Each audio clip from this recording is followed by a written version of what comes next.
com uma ação judicial. Lembrando que a gente está falando aqui sobre uma atividade de mediação extrajudicial.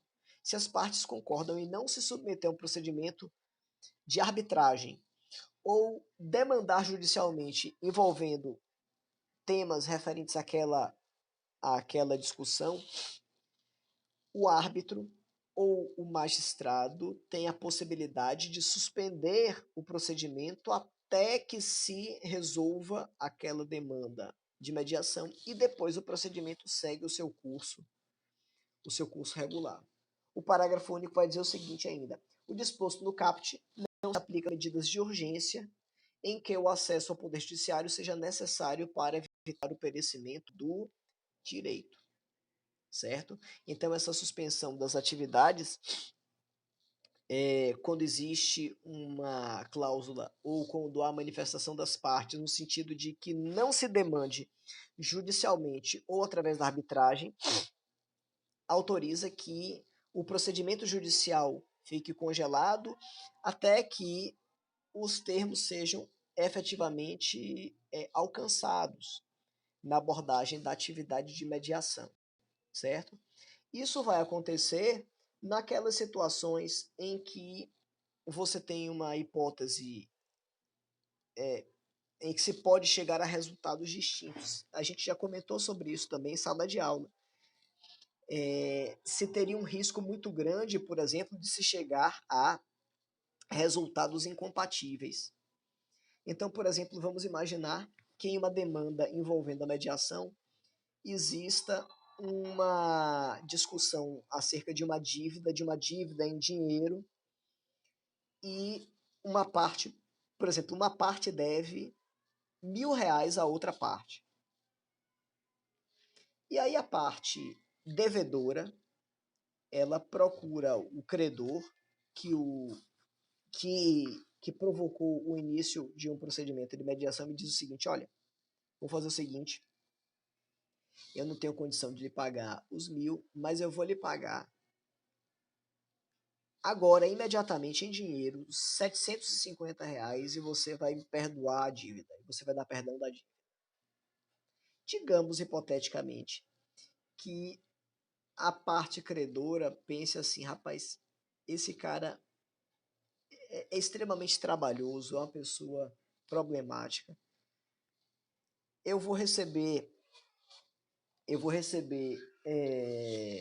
esse dinheiro, e ponto, e vou perdoar o resto da dívida, eu não quero ficar me estressando com isso. Bom, vamos imaginar, hipoteticamente, que esse acordo formulado não viesse a suspender, por exemplo, um procedimento judicial que em curso pudesse gerar um resultado diferente. Vamos imaginar, por exemplo, que não houvesse a suspensão desse procedimento judicial. E aí o juiz da causa, ele condenasse a parte ré a pagar os R$ 1.000 e mais R$ 500 a título de danos morais. Por exemplo, olha o problema que a gente ia ter que encarar. A gente ia estar com duas situações incompatíveis.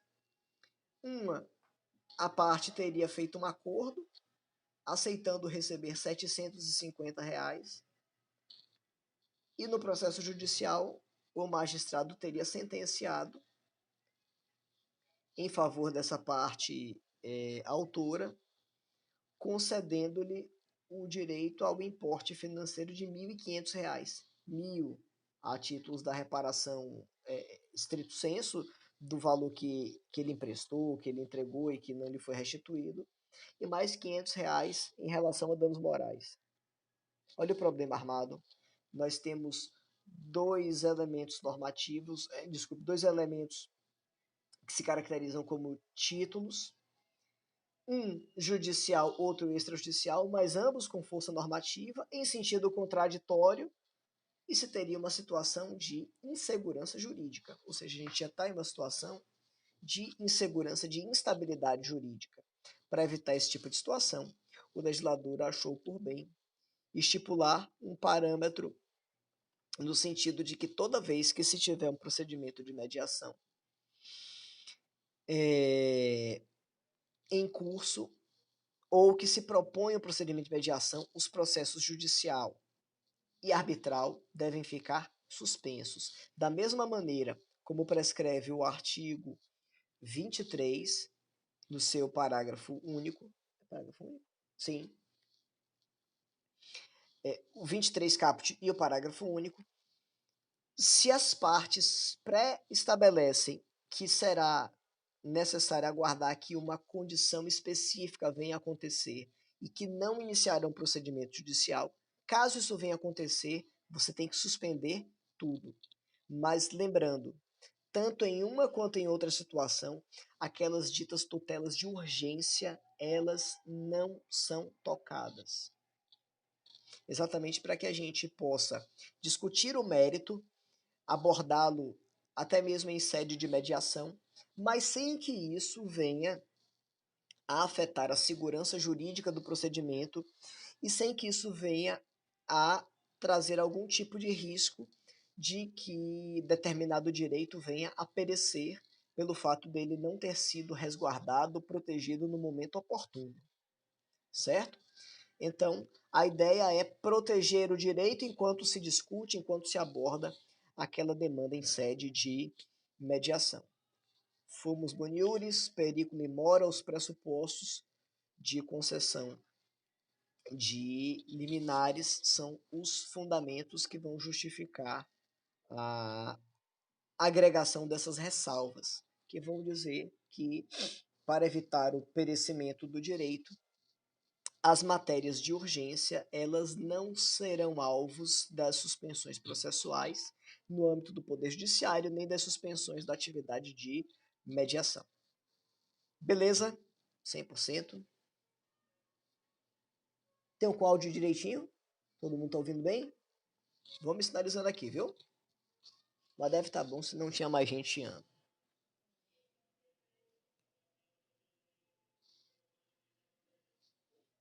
Ok.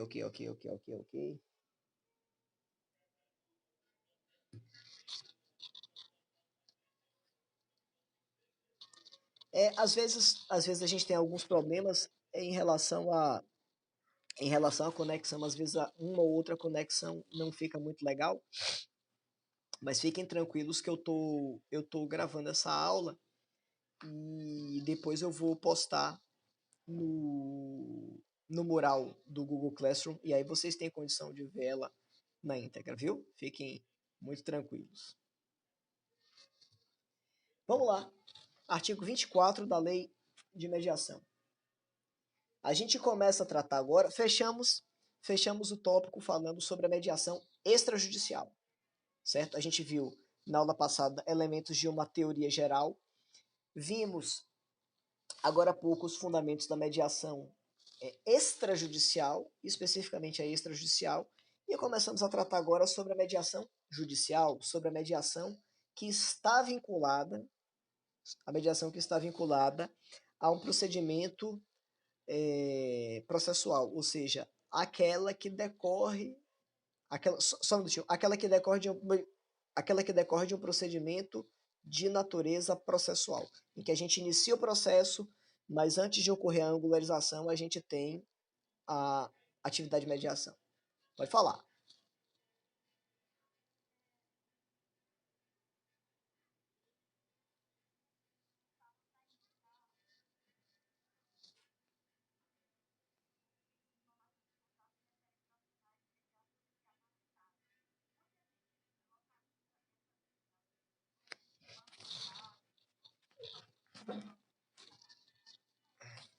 Na verdade é o seguinte, certo?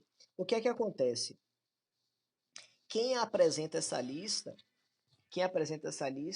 é a parte que vai indicar através de uma carta convite para a parte que será ré. Então, digamos que você tem José e Augusto que tem um contrato, digamos que haja um contrato de aluguel entre eles. José aluga o apartamento dele para Augusto.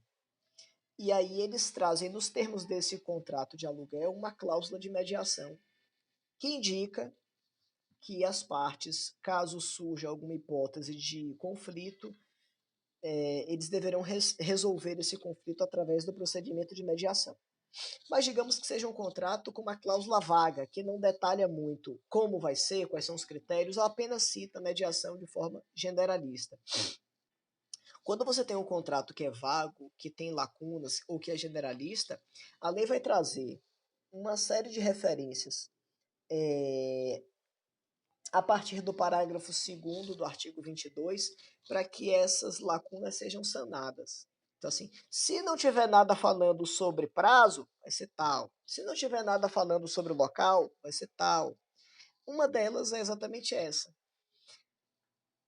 É necessário que as partes indiquem contratualmente parâmetros concretos para se individualizar quem vai ser o mediador ou qual vai ser a instituição que vai conduzir o procedimento, certo?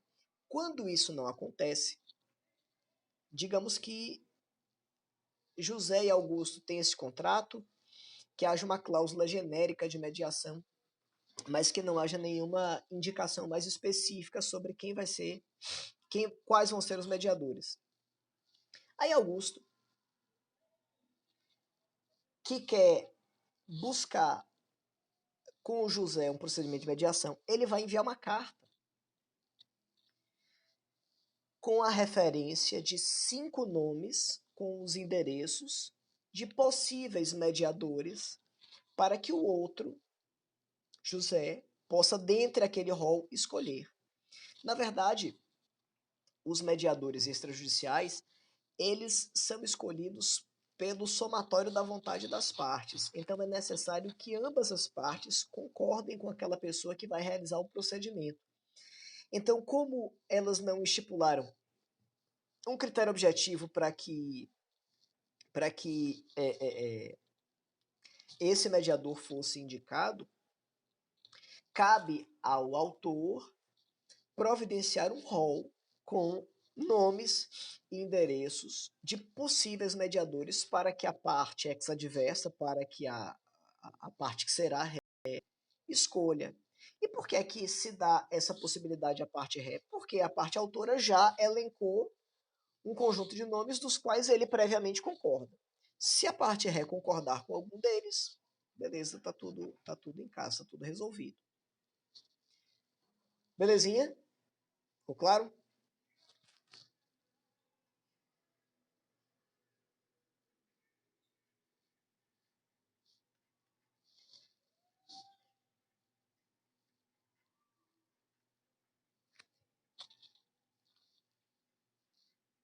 Como achar essa lista de possíveis mediadores? Ah, Fernando mandou, mas acho que só chegou.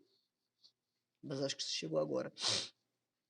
Nando, é o seguinte: essa lista ela é elaborada pela própria parte. Ou seja, a parte autora é que apresenta essa lista. E aí o réu, o que vai ser réu, então, ele vai indicar um daqueles para que seja designado como mediador. Então, essa lista ela não fica disponibilizada num lugar específico. Perceba que a gente está falando de uma mediação extrajudicial. A gente estava até então falando de uma mediação extrajudicial, certo? Em que o único critério é que seja alguém com plena capacidade civil e seja alguém da confiança das partes, certo? Então tem que ser uma pessoa plenamente capaz para os atos da vida civil, tem que ser tem que ser uma pessoa maior de 18 anos, ou seja, uma pessoa com que tenha ultrapassado os critérios de idade. Então o sujeito tem que ter plena capacidade civil do ponto de vista da idade, tem que estar no pleno exercício das suas faculdades mentais, então não pode ser não pode ser menor de idade, não pode ser uma pessoa relativamente incapaz por uma questão de discernimento, sabe? Não pode ser torcedor do Vitória, porque a gente tem que manter um mínimo de respeito e de organização nas questões envolvendo o acesso à justiça. Você não pode manguear o procedimento, na verdade. Inclusive, vai haver uma modificação da lei já para agora, final de 2020, se acrescentar esse dispositivo. É tudo com ordem e com decência. E, sobretudo, tem que ser alguém escolhido pelas partes. A concordância das partes é um fundamento indispensável. Certo? Vou ver aqui. Ruiter, de acordo com Vasconcelos 2008, quem é Vasconcelos 2008, Ruiter? Me esclareça aí, você que está com alguma coisa aberta. Para fins didáticos, o procedimento de mediação pode ser dividido em 6 etapas. Quais são elas? Olha, eu não sei lhe detalhar especificamente quais são elas. Eu não sei se Vasconcelos, primeiro me diga quem é Vasconcelos. Ele pode estar falando sobre os elementos procedimentais. Ele pode estar falando sobre os elementos procedimentais em que você tem fases em que você realiza uma abordagem, tratando sobre o que se inicia o procedimento, ou seja, como você inicia o procedimento, e aí eu não sei exatamente como é isso. Ruiter me responde, quem é Vasconcelos? Jurista. Eu vou abrir a câmera aqui, Ruiter, e aí você vai abrir o livro que você está vendo e vai mostrar aqui para a gente ter condição de fazer uma coisa mais específica. Peraí, deixa eu abrir aqui o Ruiter. Quem é Vasconcelos? Jurista. Jurista é ótimo. Abre aí sua câmera, Ruiter.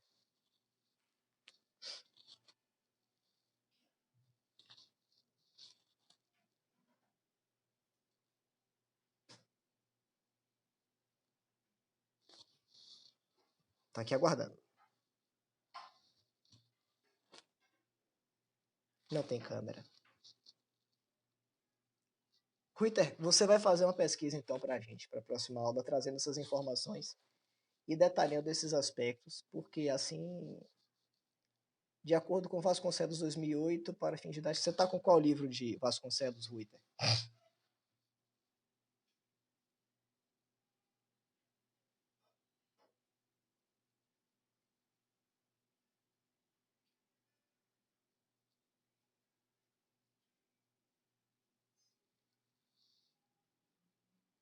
É uma das correntes? Não entendi. Que corrente?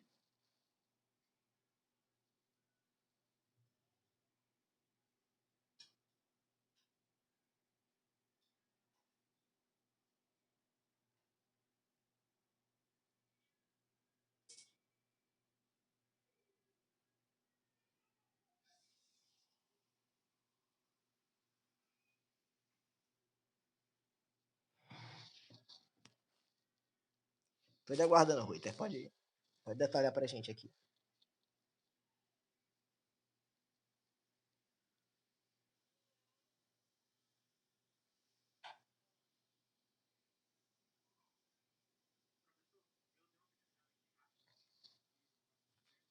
É Ruiter que está falando?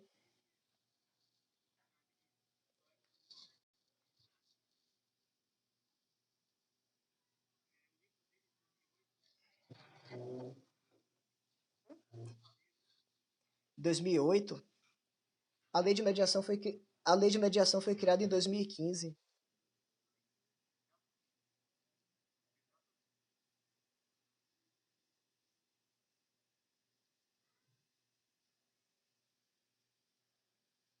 Que questão que é questão de concurso?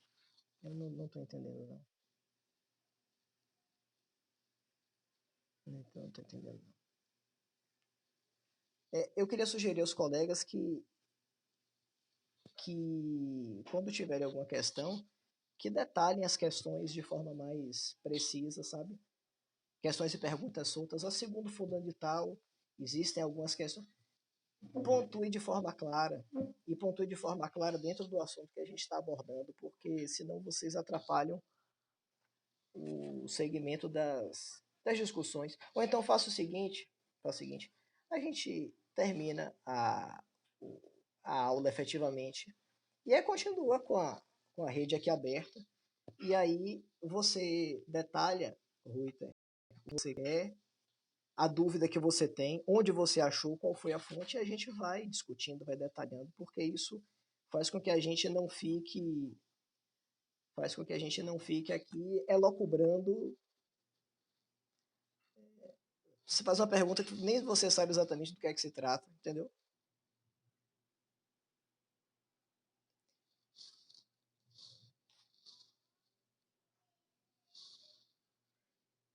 Mas fique tranquilo, que assim que terminar aqui, vamos ficar, Ruiter, eu e você discutindo aqui sem problema nenhum, viu? Assim que a gente terminar a aula, você tem esse compromisso de ficar aqui para a gente detalhar e para que você tire todas as suas dúvidas em relação a isso.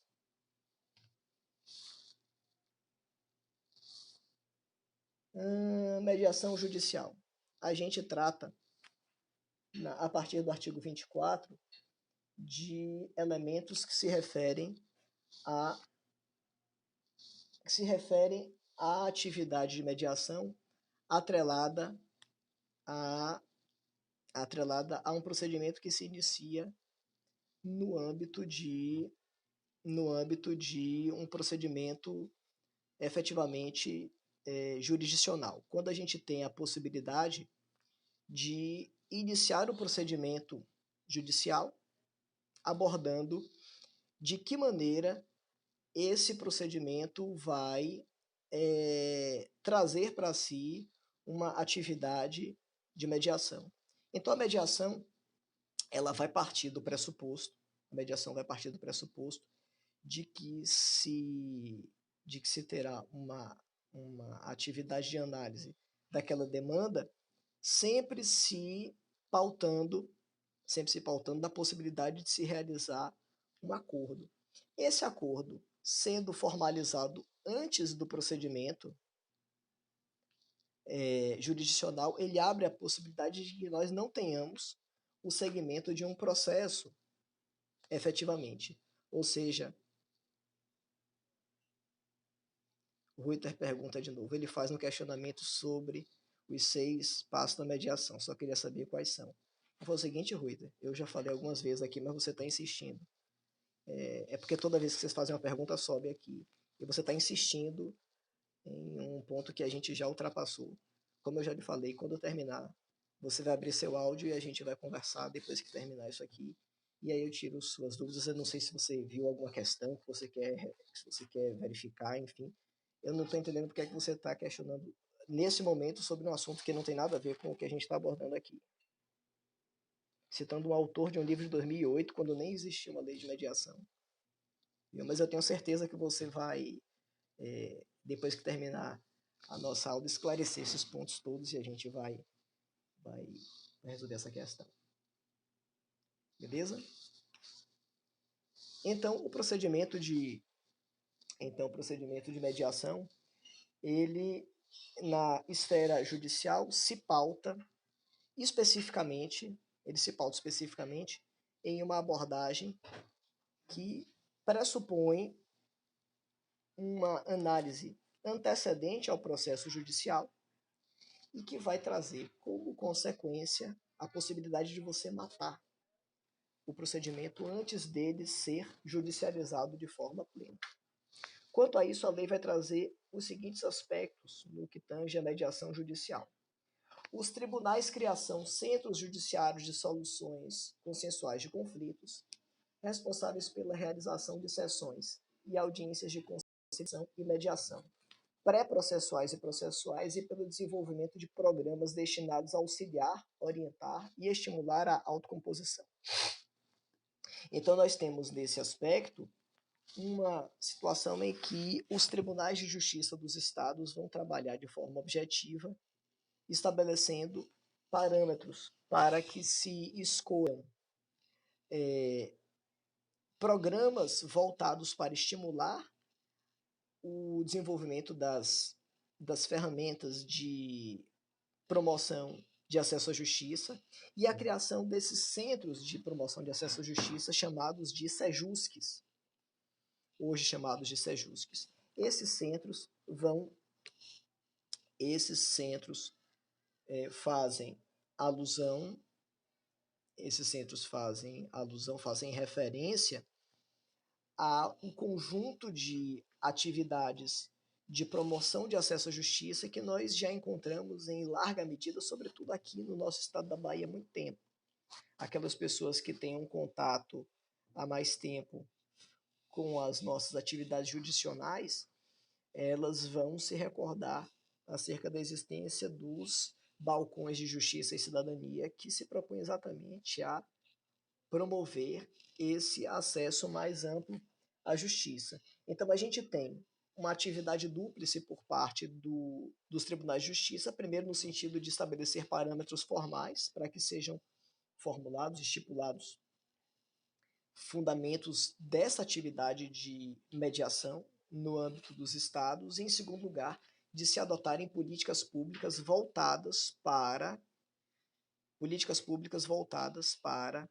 reconhecer a importância desses procedimentos e implementá-los. E aí a gente pode pegar o exemplo dos mutirões de justiça, enfim, a gente tem várias possibilidades.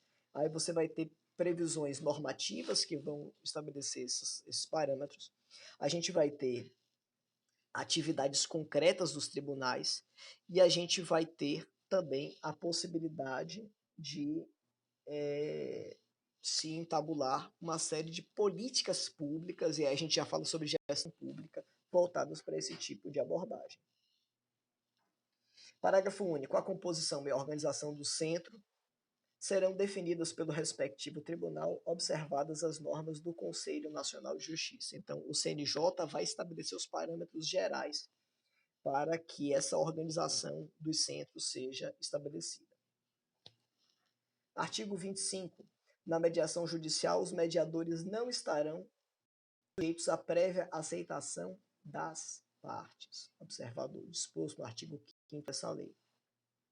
Então, na hipótese do artigo 26, quando as partes são designadas pelos tribunais, não será submetida ao seu crivo a possibilidade de escolher. Ou seja, quando nós temos uma atividade de mediação judicial, as partes devem aceitar aqueles mediadores, ou seja, você relativiza a possibilidade de escolha. Na extrajudicial, elas escolhem. Na judicial, elas não escolhem. Vinícius pergunta aqui, judicial, então, é mais compulsoriamente? A gente poderia dizer, Vinícius, que na mediação judicial, o nível de liberdade das partes é menor do que na mediação extrajudicial. Na extrajudicial, eles podem muito mais. O que é que acontece? Na mediação judicial, as partes, não cabe a elas escolherem os seus mediadores. Então, os mediadores são indicados pelo respectivo tribunal. E aí, essas partes, elas deverão aceitar, a não ser que se tenha uma hipótese nítida de impedimento de suspeição. Então, digamos que duas partes estão litigando em juízo e que, antes de se completar o procedimento de angularização, ocorra um procedimento de mediação. E um mediador é indicado. Em princípio, eu tenho que aceitar aquele mediador, a não ser que fique reconhecida a hipótese de impedimento ou de suspeição. E aí, nesse caso, eu que vou indicar que não quero fulano de tal, porque, sei lá, existe uma relação de parentesco desse sujeito com outra parte, por aí vai.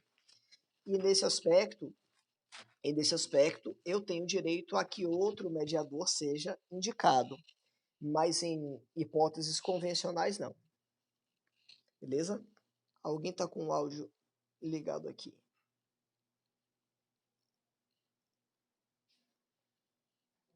Jéssica, tá com o áudio ligado.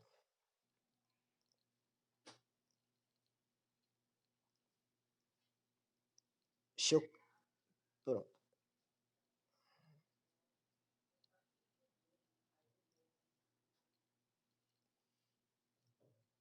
Pronto, acabei de cortar aqui o microfone de Jéssica.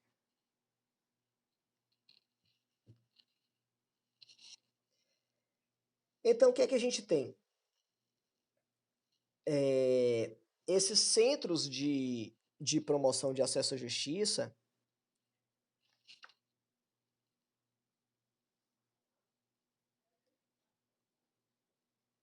pronto, voltou agora, tá direitinho. Obrigado, meu irmão, pela sinalização. Então, esses centros de promoção de acesso à justiça, eles são organizados pelos tribunais e devem observar todos os parâmetros estipulados pelo Conselho Nacional de Justiça. E o nível de autonomia, o nível de liberdade das partes vai ser mais mitigado, vai ser mais relativizado em relação às mediações judiciais. Beleza?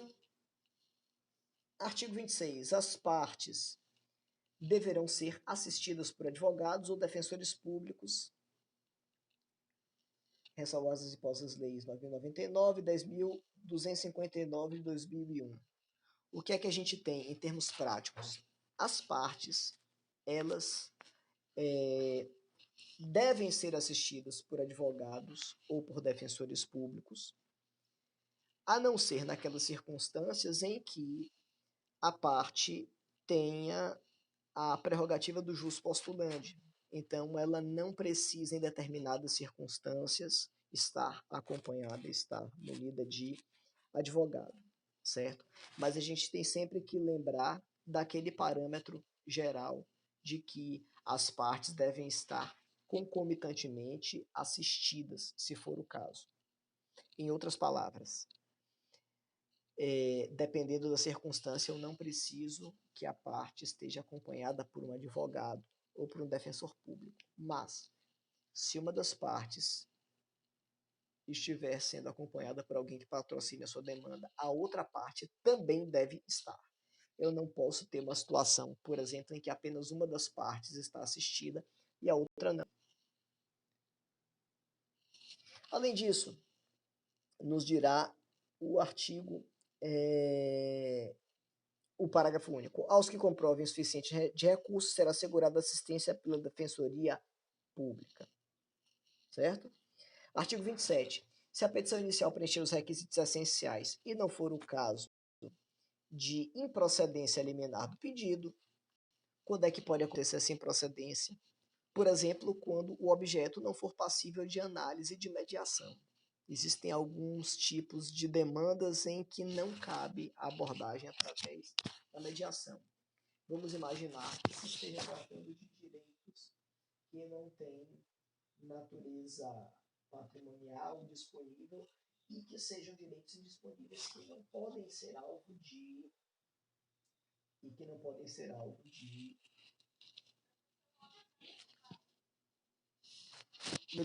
Melhorou agora? Beleza. Então, a demanda ela tem que respeitar o elemento objetivo da prescrição sobre qual temática pode ser discutida na seara da mediação. Se estivermos tratando de uma temática envolvendo direitos que são indisponíveis e que não podem ser transacionados judicialmente, você não pode discutir através de mediação. Então, é uma hipótese, por exemplo, que seria circunstância de improcedência do pedido. E nesse caso, no caso de nós termos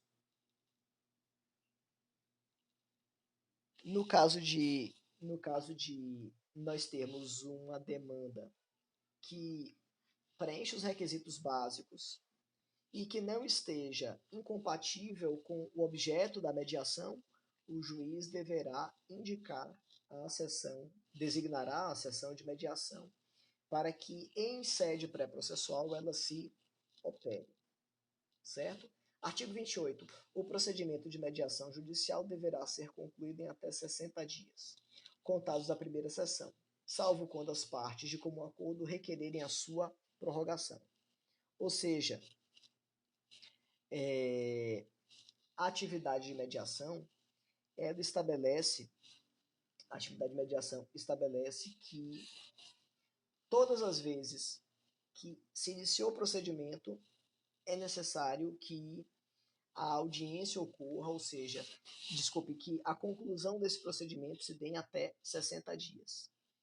quando não existe, quando existe interesse das partes em que haja uma prorrogação por um motivo, por uma circunstância qualquer, elas devem requerer em juízo que em comum acordo isso deve ser analisado e se viabilizará a prorrogação da conclusão desse procedimento. Mas como regra, essa prorrogação ela só deverá acontecer quando as partes solicitarem. Parágrafo único do artigo 26. Aos que comprovarem insuficiência de recursos será assegurada assistência pela Defensoria Pública. Básico, a parte ela está pleiteando, está demandando em juízo, se ela suscitar em juízo que ela é hipossuficiente, a Defensoria Pública pode promover o seu acompanhamento técnico sem problema algum, mesmo em uma atividade de mediação. Certo? Essa prerrogativa é a mesma. No início, escreveu aqui, artigo 26, mesmo havendo anuência de uma das partes que não esteja acompanhando advogado, pode proceder de mediação? Não pode, meu velho. Não pode. A lei é taxativa no sentido de estabelecer que se uma das partes está acompanhada, a outra também deverá estar para o procedimento de mediação. O procedimento judicial, ele fica... o procedimento de mediação ele fica suspenso até que a outra parte esteja munida, ainda que seja para aquele procedimento específico. É obrigatória a presença, dependendo da situação? Não é. Mas se uma das partes estiver, a outra também tem que estar acompanhada.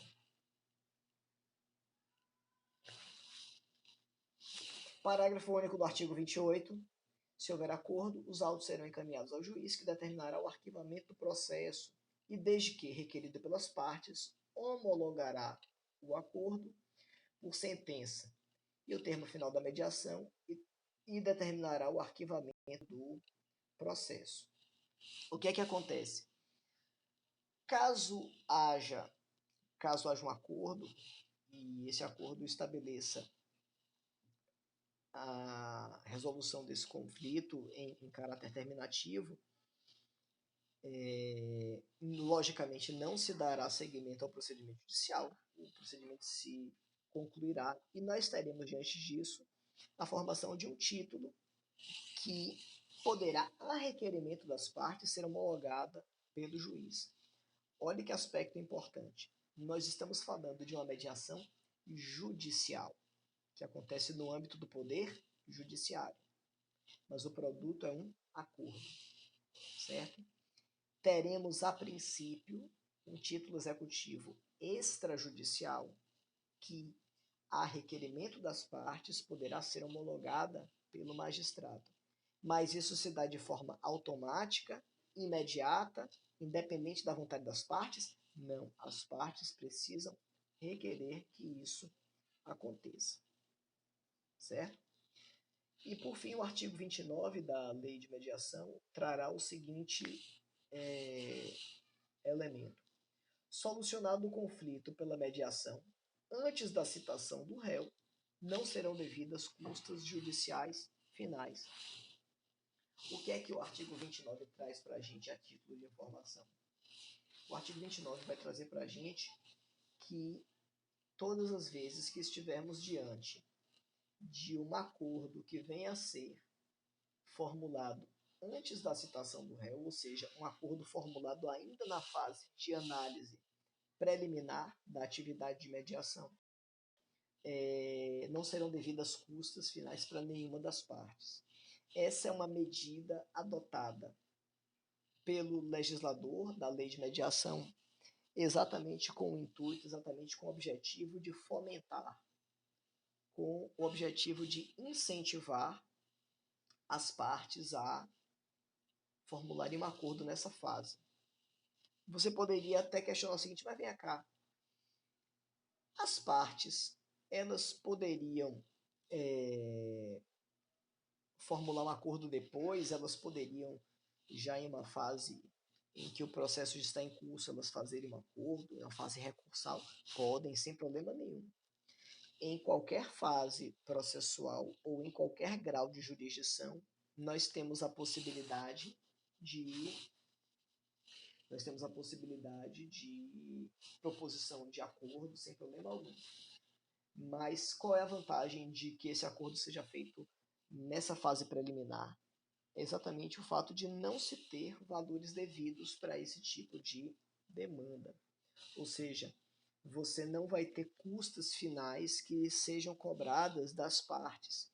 Então, isso faz com que você tenha, por parte do legislador, um ato que venha a incentivar as partes, não apenas a resolverem os seus conflitos, mas, sobretudo, de que esses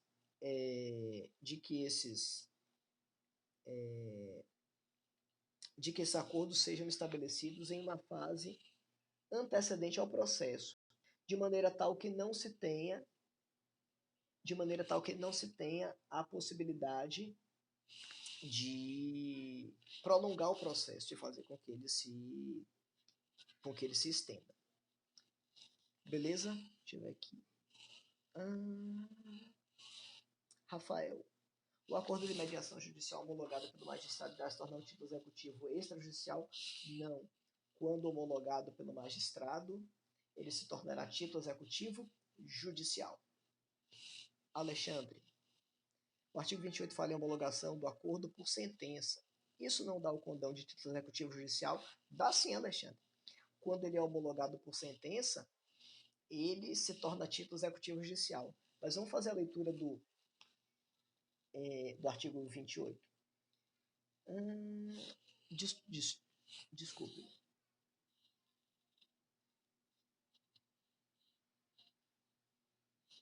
É o 28 parágrafo único, Alexandre, que vai falar sobre isso. Olha só. Se houver acordo, os autos serão encaminhados ao juiz, que determinará o arquivamento do processo e, desde que requerido pelas partes, essa parte é o que vai determinar esse ponto. Desde que requerido pelas partes, homologará o acordo por sentença e o termo final da mediação e determinará o arquivamento do processo. Nesse caso, a gente vai ter duas possibilidades. Ou o juiz manda arquivar e ponto, e não haverá uma sentença declarando que houve o acordo, propriamente disso, o procedimento é apenas arquivado, e nesse caso as partes vão ter títulos executivos extrajudiciais, ou, desde que requerido pelas partes, as partes precisam requerer expressamente, aí o juiz vai fazer a verificação dos pressupostos de legalidade e fazer o registro de homologação através de sentença. E aí, nesse caso, e apenas preenchida essa hipótese, a gente vai ter um título executivo judicial. Qual é a diferença fundamental? É que, uma vez tendo o título executivo judicial, por meio da homologação de sentença, por meio da homologação do acordo via sentença, é que a gente vai ter a formação do título judicial e, portanto, na hipótese de um eventual descumprimento, nós estaremos diante da possibilidade de promover uma execução direta.